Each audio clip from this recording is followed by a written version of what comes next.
ইয়া নবী সালাম আলাইকা বলার কোন অধিকার আপনার নাই।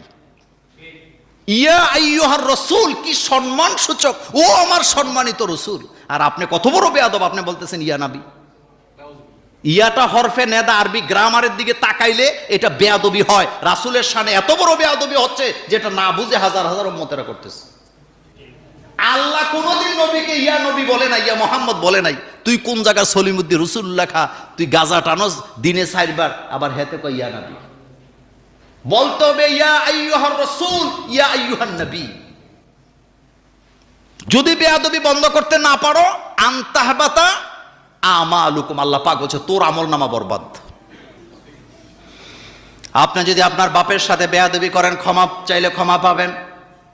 ওস্তাদের সাথে যদি বেয়াদবি করেন, ক্ষমা চাইলে ক্ষমা পাবেন। কিন্তু নবীর সাথে যদি বেয়াদবি করেন, ক্ষমা চাওয়ার আগে আগের সব আমল বরবাদ করে দিবে কে? এটা মোল্লার কথা না আল্লাহর কথা? আনতাহবাতা।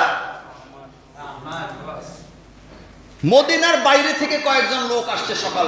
আমি মোল্লা নাজিব হুজুরকে বলতে চাই, শুধু ইয়া আইয়ুহান নবী বললে যদি সম্মান হয়, আর ইয়া নবী বললে যদি বেয়াদবি হয়, তাহলে কোরআন শরীফে সূরা কাফিরুন